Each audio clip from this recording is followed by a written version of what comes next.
संजय नगर हिंदी माध्यमिक शाला महानगरपालिका नागपुर गणतंत्र दिवस पर विद्यार्थियों का आत्मविश्वास से परिपूर्ण मनोगत। इसके पीछे का क्या कारण है? ये सब यहाँ पे लिखा हुआ है। हेडिंग भी देखो, प्रस्तावना। आई होप आपको समझ गया होगा कि प्रस्तावना क्या होती है। समझ गया? अब मुझे बताइए कि संविधान किसने लिखा? बाबा साहेब अम्बेडकर। और ये बताइए कि प्रस्तावना किसने बोला? Very good, Pandit Jawaharlal Nehru. अब हमें बताओ कि प्रस्तावना कब बोली गई थी? जब राष्ट्रपति, प्रथम राष्ट्रपति कौन है? हमारे भारत देश के पहले राष्ट्रपति डॉक्टर राजेंद्र प्रसाद। और प्रथम प्रधानमंत्री पंडित जवाहरलाल नेहरू। तो जब पंडित जवाहरलाल नेहरू जब राष्ट्रपति को संविधान सौंपे, भारत में कुछ भी चीज होता है तो प्रथम अधिकार किसको होता है? पहला अधिकार राष्ट्रपति का है ना। तो पंडित जवाहरलाल नेहरू डॉक्टर राजेंद्र प्रसाद को क्या करे थे? संविधान सौंप रहे थे।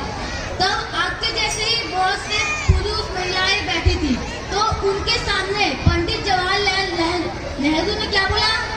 प्रस्तावना। क्या बोला? हाँ, आपको एक चीज पता है क्या?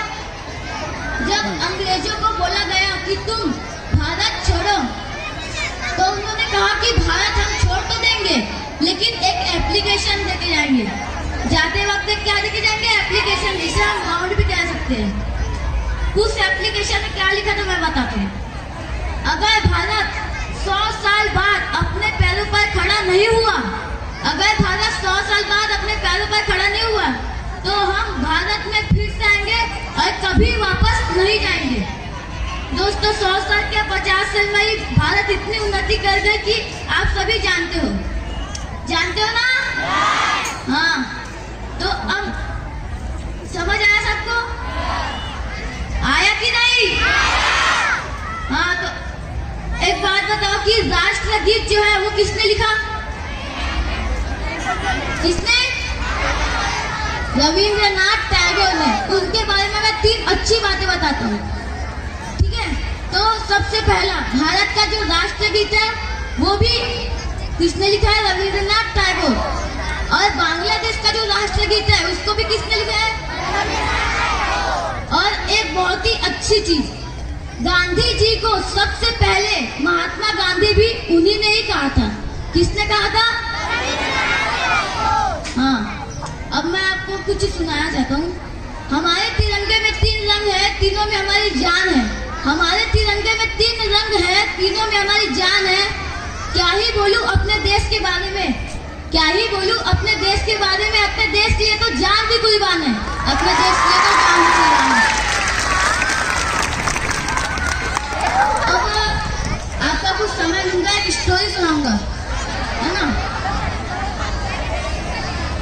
राष्ट्र खेल कौन सा है हमारे भारत देश का? कौन बोलता? लिखित रूप में नहीं है कि राष्ट्र खेल हॉकी है। लिखित रूप में है क्या? नहीं। राष्ट्र खेल हॉकी क्यों कहा जाता है मैं आपको बताता हूँ।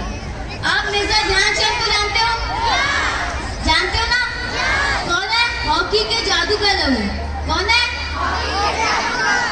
वो इतनी प्रैक्टिस करते थे कि वो अंधेरे में भी खेल सकते थे। क्या? हॉकी अंधेरे में भी खेल सकते थे। आपको यकीन नहीं होगा, ट्रेन के पटरी में वो हॉकी की स्टिक लेके स्ट्रेट दौड़ते थे। और हमको तो चलना नहीं जानता, वो लेके दौड़ते थे हॉकी के स्टिक में, उसका बॉल, हॉकी का बॉल। तो आपको एक उसकी रियल स्टोरी सुनाता हूँ। एक बार फाइनल मैच था, भारत वर्सेस जर्मनी का फाइनल चल रहा था। तब मेजर ध्यानचंद ने अकेले ही 20 गोल मारे थे। कितने गोल? 20 गोल अकेले ने। उनके पास इतनी दम थी कि वो अकेले ही पूरी टीम को जिता सकते थे। तब 20 गोल अकेले मारना बहुत बड़ी बात है। हमको ऐसी स्टिक को बॉल ऐसे रख भी नहीं सकते हो। 20 गोल अकेले मारे, 20 गोल। समझ तब जर्मनी का तानाशाह भी वहां बैठा था। तानाशाह मतलब समझते हैं ना? जर्मनी का तानाशाह था उस समय। उसका नाम था एडोल्फ हिटलर। क्या नाम था? हिटलर।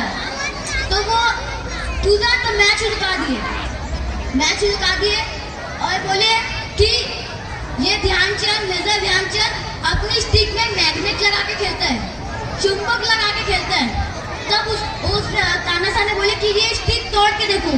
तानाशाह वो कुछ भी कर सकते थे और उनका कहना मानना पड़ेगा। तो उन्होंने मेजर ध्यानचंद का स्टिक तोड़ दिया, जो हॉकी स्टिक होता है ना, वो तोड़ दिया। उसमें से कुछ भी नहीं निकला। फिर भारत को मैच जीत गया था।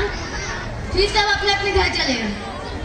तब जर्मनी के तानाशाह ने एडोल्फ हिटलर ने मेजर ध्यानचंद के पास कॉल किया और बोला कि तुम हमारी टीम से खेलो, हमारे देश से खेलो, जर्मनी से। हम तुमको एयर फोर्स का चीफ मिनिस्टर बना देंगे। एयर फोर्स मतलब समझते हैं? एयर फोर्स, उसका चीफ मिनिस्टर बना देंगे। तो तब तानाशाह ने उसको लालच देने की कोशिश की और बोले, और तानाशाह ने ये भी बात बोला कि तुम्हारे देश में आज तक के तुम्हें क्या दिया है? तुम मेरे देश में आ जाओ, मैं तुमको बहुत कुछ दूंगा। क्या दूंगा? बहुत कुछ दूंगा। तब जो मेजर ध्यानचंद थे उनकी बात सुनो, उन्होंने क्या बोले? वो बोले कि मेरा काम, देश का काम नहीं है मुझे कुछ देना। मेरा देश का कुछ काम नहीं है कि मुझे कुछ दे। मेरा काम है कि मैं कुछ देश को दूं। ऐसी सोच रखो दोस्तों, भारत माता की उनके लिए ऐसी सोच रखो कि हमको वो क्या देंगे। अच्छा, आपको वीजा पता है? वीजा अगर हम किसी देश में जाते हैं तो हमारा किराए का जो रहता है ना, उसको वीजा। तो हम कोई भी देश में जाए, अमेरिका जाए, पाकिस्तान जाए, इंग्लैंड जाए, दुबई जाए, तो हमको वो वीजा लेना बहुत जरूरी होता कि नहीं है ना? तो वो क्या है, एक देश का किराए का भाड़ा है। क्या है? देश का किराए का भाड़ा। लेकिन कोई भी अमेरिका से आए, पाकिस्तान से, कहीं से भी हमारे देश में आए तो वीजा लगता है क्या? लगता है क्या? देखो दोस्तों, हमारे भारत देश हमको इतना कुछ दे रहे हैं, फ्री में उनको रहने दे रहे, तो उसका अच्छा इस्तेमाल करो ना। उनको भी इज्जत दो। कुछ देते हो आप इज्जत?